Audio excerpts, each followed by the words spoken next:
Tá? Então, vamos para esta segunda parte aqui, tá? Onde eu vou falar um pouquinho de conceitos básicos de computação gráfica e a gente vai ver o básico do básico, que é o primeiro trabalho, que serve mais para vocês aprenderem a usar as APIs gráficas que vocês escolherem do que, de fato, aprender computação gráfica. Tá? Então, a gente já viu a definição. O que nós vamos agora é ver a primeira versão de modelo interno e ver a primeira transformação, que vai ser a transformada de viewport, né? Que é o básico que você precisa para ter uma interface de usuário de computação gráfica funcionando. Tá? Então, dentro do nosso timeline, a gente está falando dessa parte aqui da disciplina, aqui no comecinho. Dentro da versão detalhada da timeline, é a primeira bolinha aqui que nós vamos ver. Tá? Então, aqui alguns exemplos de coisas em computação gráfica. Né?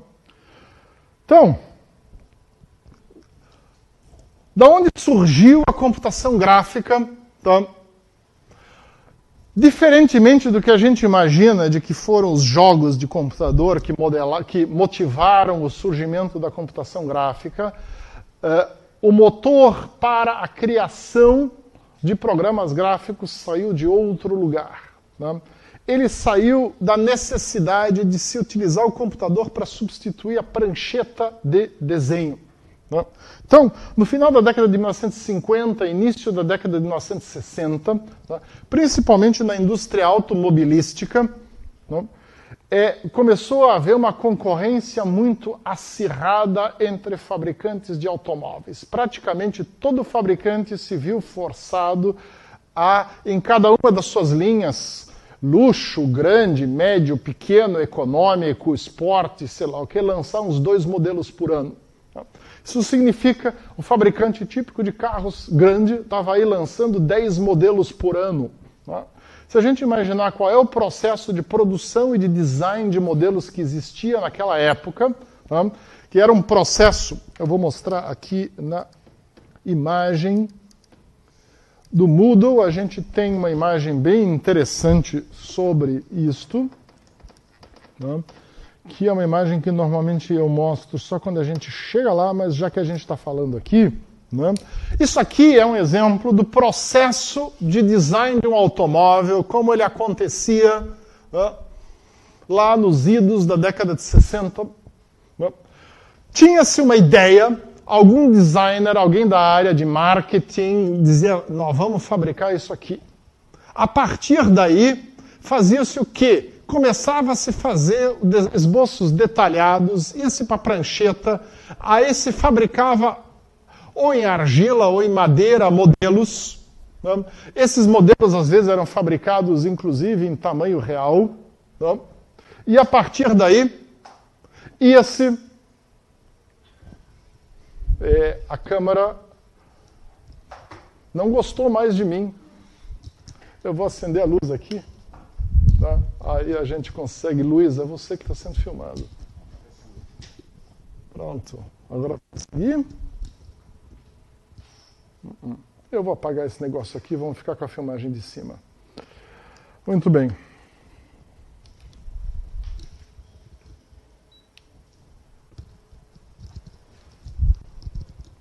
O telefone está cozinhando. Não é feito para mais que 1 hora.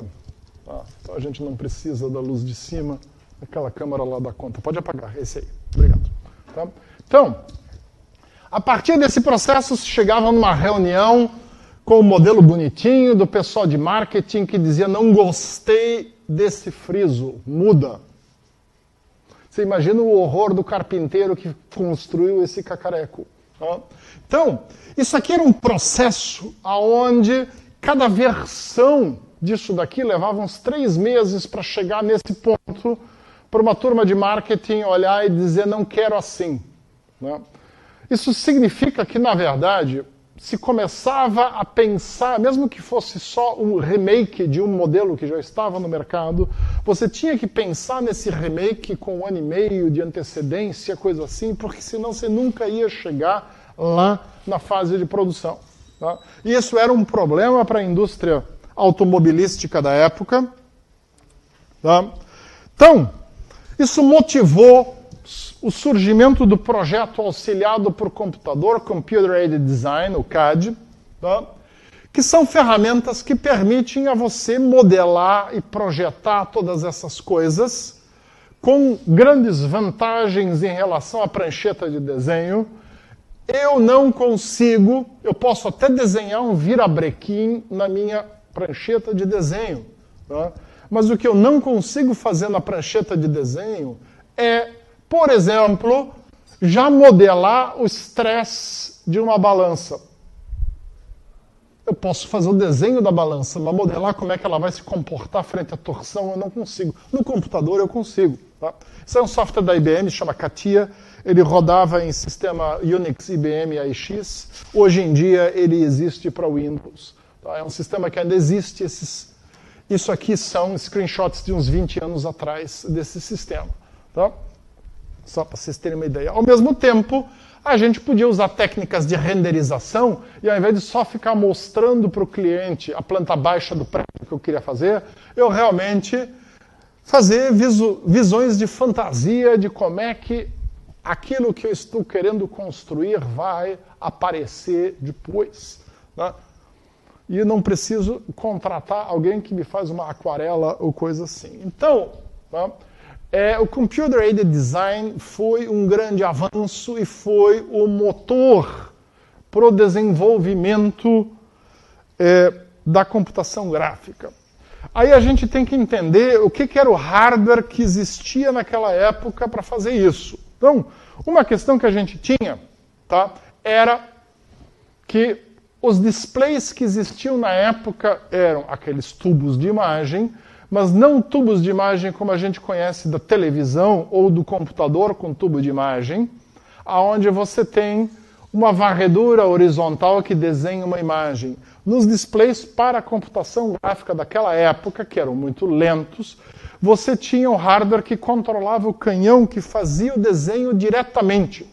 Não tinha memória de vídeo, tá? E você mandava comandos para a tela que fazia o desenho de cada peça. Tá? E o canhão, para que a imagem não apagasse, o canhão tinha que repetidamente desenhar toda a cena. Isso também era chamado de display caligráfico. Tá? Então, a camada de fósforo na frente, né? Isso aqui nada mais é que uma grande válvula termoiônica.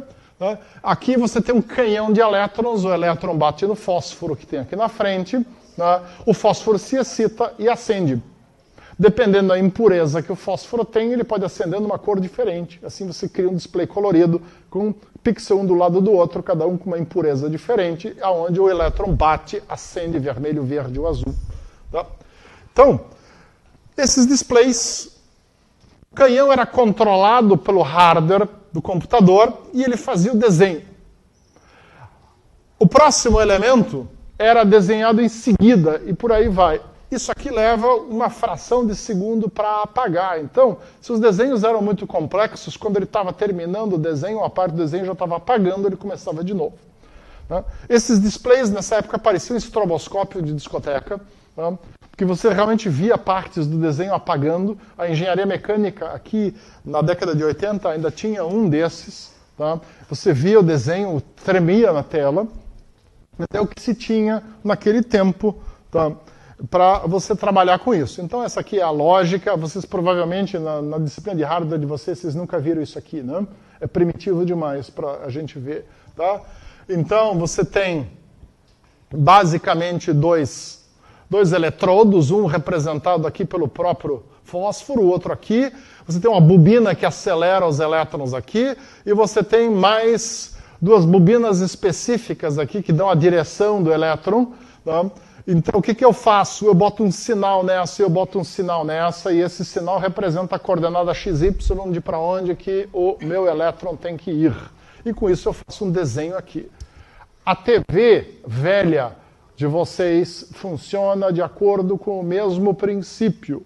A única diferença é que a TV de vocês tem um Rest Scan Display, porque a TV de vocês ela desenha as coisas linha a linha e não randomicamente. Tá? A gente já vai chegar lá. Tá? Bom, Como tem muitas coisas que são motivadas historicamente, tá? Esse display, ele motivou a criação de uma estrutura de dados chamada display file, que era uma lista circular, aonde você tinha cada elemento dessa lista circular era o quê? Um objeto para ser desenhado. Essa lista circular era percorrida por um algoritmo que jogava cada elemento no hardware, que controlava o canhão e desenhava o elemento. Assim que funcionava a computação gráfica na década de 1960. E isso ficou. Então, o centro, o cerne de todo e qualquer sistema gráfico, mesmo hoje em dia, ainda é o display file.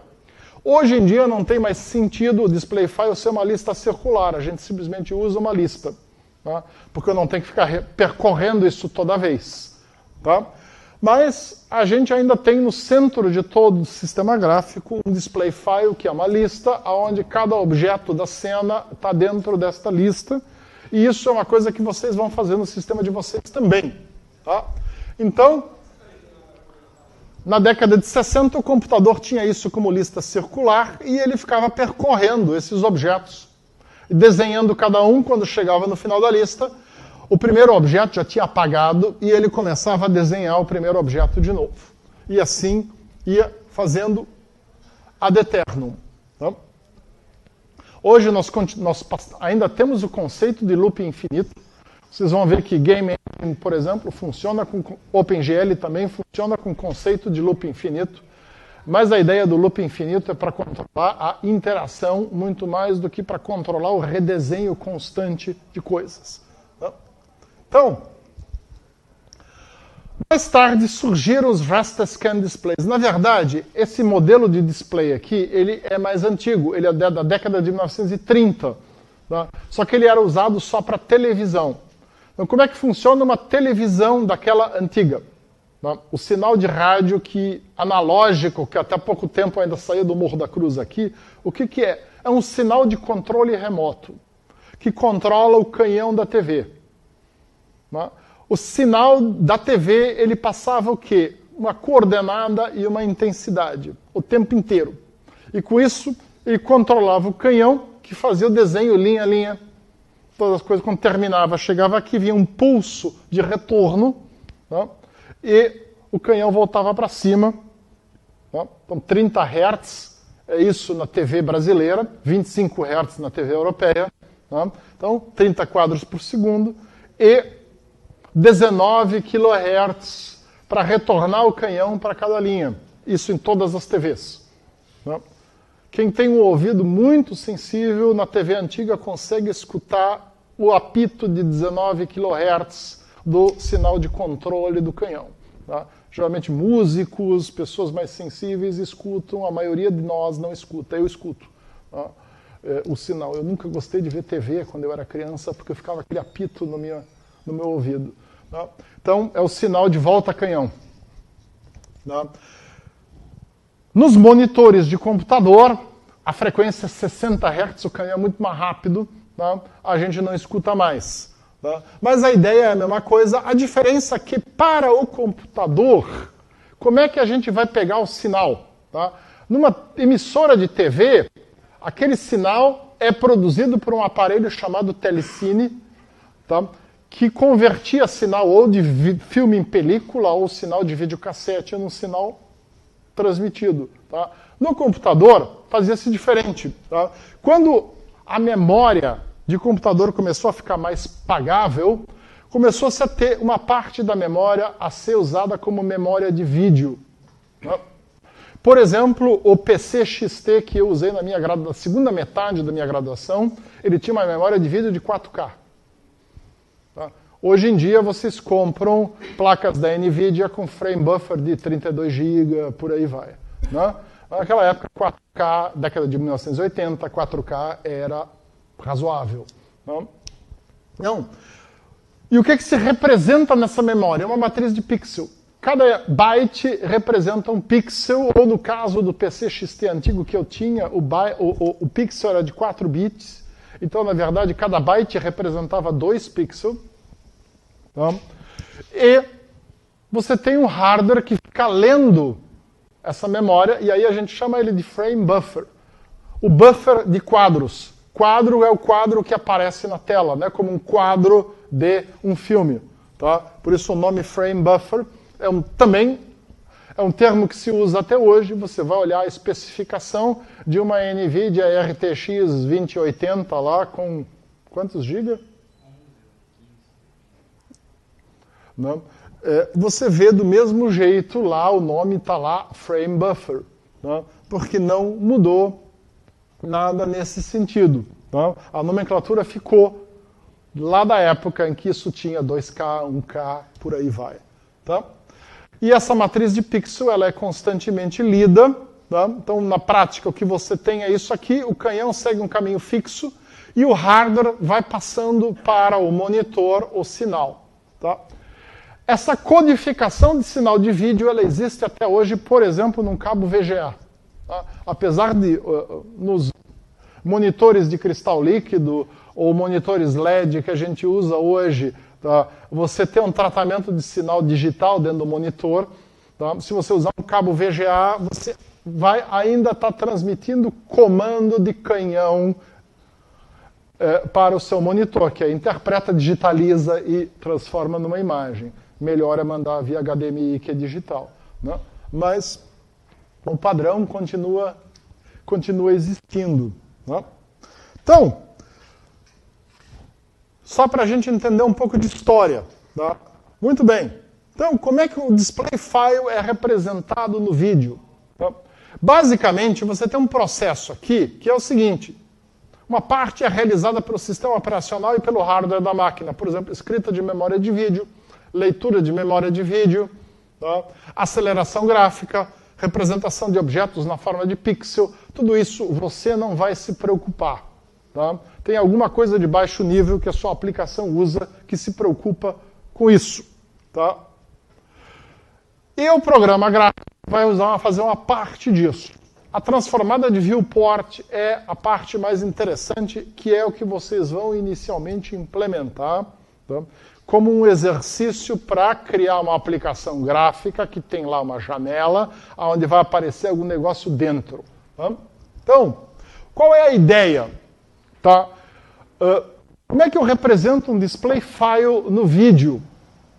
Tá? Imagine o seguinte, eu tenho no meu vídeo, eu tenho um monte de pixel, tá? Eu tenho aqui uma série de objetos que está dentro de um display file, e a primeira coisa que eu vou fazer, porque o meu mundo pode ser uma coisa enorme que não vai caber na tela do computador, então eu defino o recorte do mundo que eu vou olhar. Tá? A gente chama esse recorte do mundo de window, de janela. Tá? Então, mesmo quando eu estou trabalhando em 2D, eu tenho uma window. Essa window é um retângulo que passeia por cima do mundo. Tá? Eu achei que eu tinha aqui, não tem. Tá? Os objetos continuam aqui, eu achei que eu tinha uma representação onde eles continuavam. Tá? Mas tudo bem. Tá? O que você vai ter aqui? Você, a princípio, tem os objetos do mundo no sistema de coordenadas cartesiano, que a gente chama de sistema de coordenadas do mundo, World Coordinates, que pode ser qualquer coisa.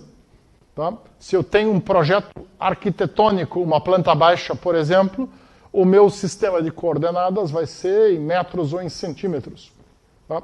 Se eu tenho um mapa de uma cidade, de repente o meu sistema de coordenadas é em quilômetros. Tá? Se eu tenho um projeto de uma placa de circuito impresso para uma placa-mãe de alguma coisa que eu estou projetando, de repente meu sistema de coordenadas é em alguma fração de milímetros, não importa. Tá? A aplicação vai determinar o que é o World Coordinates. A gente trabalha sempre com um sistema de coordenadas cartesiano. Tá? Na hora que eu vou passar isso para o frame buffer, eu tenho uma surpresa. E essa surpresa, ela foi definida em 1932. Quando a BBC de Londres, né, a British Broadcasting Company, estava iniciando as primeiras transmissões experimentais de TV, eles precisavam definir como que o canhão na tela ia funcionar. como que a gente ia codificar o sinal que a gente ia mandar pelo rádio para chegar na TV, para fazer um desenho na tela do computador. Desculpa, na tela da televisão. E aí eles pegaram a ordem que você lê um papel. Começa aqui e lê assim. Então, o sistema de coordenadas da televisão, ele tem a origem aqui em cima, vai da esquerda para a direita, de cima para baixo. Isso é um padrão de 1932, que existe até hoje. Então, este é o padrão do frame buffer, é o padrão da sua tela de computador. A origem da tela de computador é ali, em cima. E ela vai descendo. Então, isso significa o quê? Quando eu tenho que desenhar algo na tela do computador, o sistema de coordenadas que eu utilizo é esse aqui, e eu preciso transformar isso aqui dos meus quilômetros, metros, centímetros, milímetros, nanômetros, ou sei lá o que o meu modelo está usando, para um sistema onde a unidade é pixel e aonde o eixo Y está invertido. Tá? Então, a transformada de viewport nada mais que isso. É uma transformada de escala, quer dizer, uma regra de 3, só que uma regra de 3 aonde você inverte o eixo Y ao fazer essa transformada. Tá? Então, eu vou mostrar isso para vocês aqui. Tá? Então, eu vou fazer esse mapeamento. Né? Eu tenho duas estruturas de dados.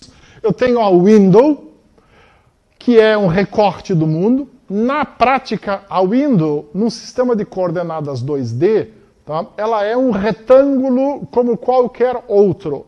A única diferença é que ela é o retângulo que vai me dizer o que eu estou enxergando e o que está fora do meu campo de visão.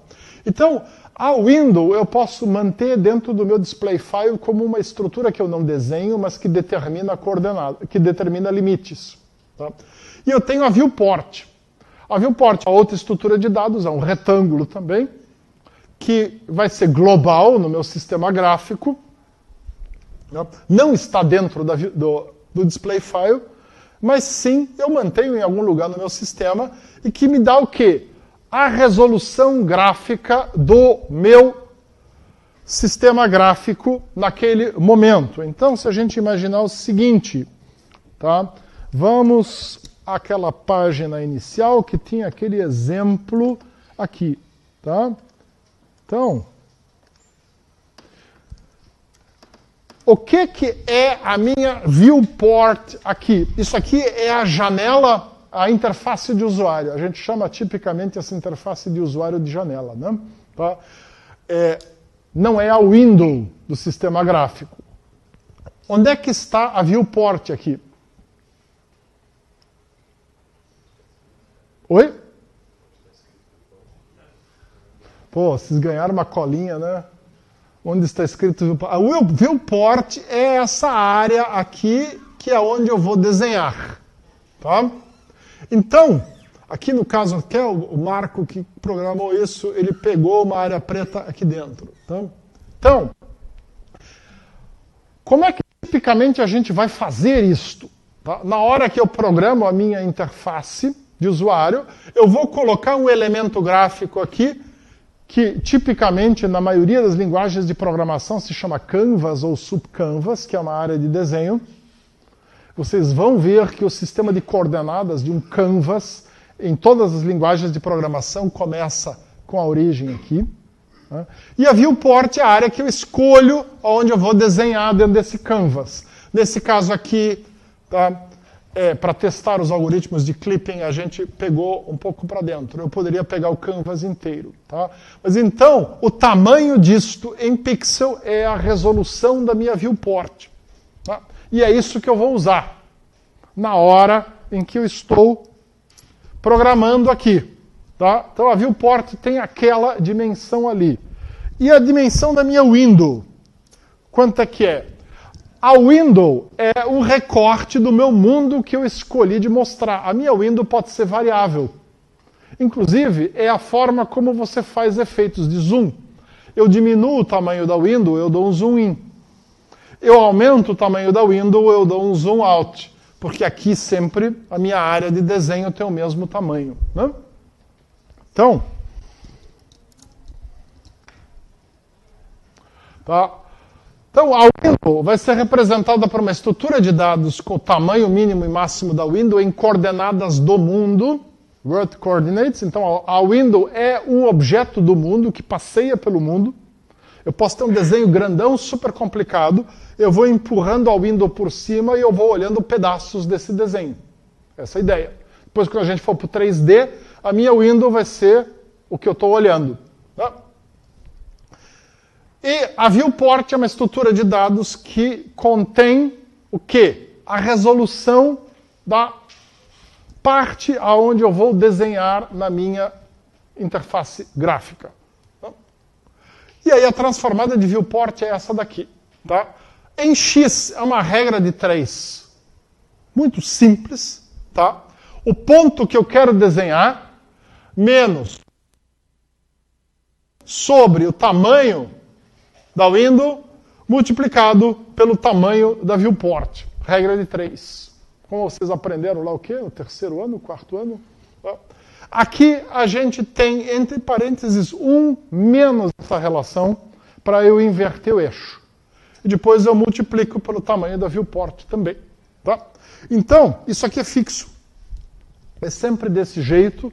E a gente usa na equação particular como está aqui. Vocês vão ver que a maioria das coisas que eu passar para vocês, depois a gente vai levar para a álgebra e depois a gente vai encontrar uma descrição na forma de multiplicação de matrizes, porque é mais genérico e tem algumas vantagens depois quando a gente trabalhar com aceleração de hardware.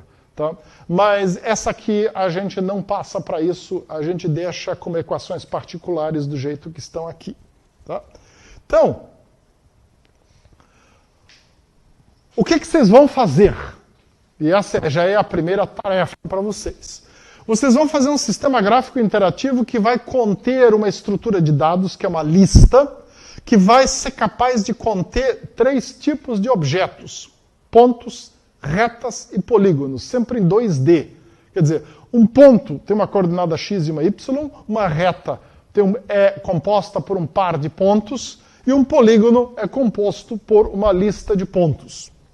Vocês podem fazer isso, inclusive, como classes de objetos, onde uma coisa se deriva a partir da outra. Isso aqui é um objeto primitivo e aqui vocês têm 2 agregados, por exemplo. Tá? Fica a critério de vocês. Vocês vão ter um sistema de coordenadas do mundo, quer dizer, isso aqui vai estar representado por um mundo qualquer, vocês inventam. Como vocês querem representar isso aqui, bota os pontos com valores ponto flutuante, façam como quiserem. Tá?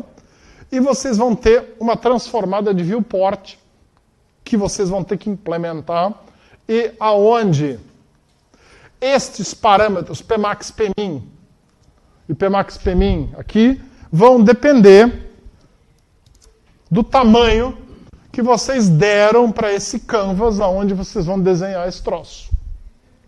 Tá? Então aqui nós temos uma interface bem complexa com um monte de coisas. Tá? No início vocês não vão precisar fazer tudo isso. Tá? A gente já vai chegar lá. Tá? Então, o que você vai ter que fazer? Tá? Cada objeto vai ter que ter um nome. Então, melhor coisa, criem uma classe objeto gráfico com comportamento básico e depois vocês vão fazendo por herança novas coisas. Cada objeto possui um tipo, é importante. Tá? Criem um tipo enumerado qualquer, onde vocês vão dizer o que é. Tá? Cada objeto vai ter a sua lista de coordenadas. Tá? Nós vamos ter funções de navegação em 2D, que é a movimentação da window, que eu quero primeiro para cima, para baixo, para esquerda, para direita. Nós não vamos fazer mais do que isso por enquanto. Depois eu vou mostrar para vocês como é que se rotaciona a window. Tá? Mas para isso a gente vai precisar mexer no sistema de coordenadas, por enquanto não. E funções de zoom, que é simplesmente aumentar ou diminuir o tamanho da window. Vocês podem calcular isso em função do centro da window. É interessante, inclusive, que na modelagem da window de vocês guardem o centro dela. Tá? Onde que ela está em coordenadas de mundo. E é isso. Então vai ser uma coisa simples. Você vai ter uma área de desenho. Tá? Você vai ter uma lista de objetos. Você pode clicar nele. Tá? Depois a gente vai ter transformações, então é importante a gente clicar. E você vai ter esta parte aqui da sua interface de interação. Tá? Mexer para cima, para baixo, para frente, para fora, zoom in, zoom out, etc. Esse zoom aqui é para mexer com o objeto. A gente não quer, por enquanto, nada disso aqui. Vocês precisam implementar por enquanto. É interessante vocês deixarem uma área de transcript aqui para colocar mensagens do sistema. Né? Aí vocês podem, inclusive, usar para debugação. Faço a própria interface gráfica de vocês escrever mensagens do sistema numa janelinha de texto de transcript aqui. Então, esta tarefa é para vocês fazerem Python 3, usando a API gráfica do gosto de vocês. Tá? Se vocês nunca usaram uma API gráfica em Python antes, eu sugiro usar Qt. Tá? Não inventem com Piglet. E GTK é mais baixo nível, vocês têm uma curva de aprendizado maior. A vantagem do GTK é que eu faço mais coisa lá embaixo, se precisar fazer. Tá? Então vocês vão implementar isso daqui, fazendo apenas isso. Tem que ter o display file, tem que ser capaz de criar objetos. Então, para a gente entrar com os dados do objeto, vocês podem criar uma janelinha assim, onde o usuário digita. Ou então, vocês podem botar um controller de mouse aqui e fazer o usuário clicar os pontos do objeto. Tanto faz. Lembrem que ele vai clicar, você vai ter de volta valores de viewport, você tem que fazer a transformada de viewport inversa para conseguir valores de coordenada do mundo, que é o que você vai guardar o objeto. Né? Se você guardar as coordenadas de viewport no display file, o objeto vai parar num lugar completamente diferente. Tome esse cuidado. Se você for usar controller de mouse. Eu não exijo que tenha. Né? Controller de mouse sempre é uma coisa meio chata, às vezes você tem problemas, e a ideia aqui é vocês aprenderem computação gráfica e não vocês ficarem brigando com a API do mouse. Então é isso. Dúvidas? Prazo de entrega, quinta-feira que vem. Por que uma semana só? Porque eu quero que vocês tenham tido experiência de fazer isso para a gente poder, a partir daí, discutir melhor o conteúdo da disciplina. Não? Senão, a gente tem problemas. Não? O assunto vai ficar complicado, vocês vão encontrar outros problemas, que são problemas matemáticos e outras coisas, e daqui a pouco vocês tentam pegar uma matemática que vocês entenderam mais ou menos e botar dentro de uma API que vocês ainda não entenderam, e aí vocês vão ter problemas. Então a ideia é agora aprendam a API fazendo isso aqui, que é super simples. Tá? A gente vai abrir a entrega no Moodle. As datas no Moodle ainda estão as datas do semestre passado, o Luiz vai atualizar. Tá? Mas esse trabalho aqui, já estejam sabendo, o trabalho é para quinta-feira que vem. Dúvidas em relação?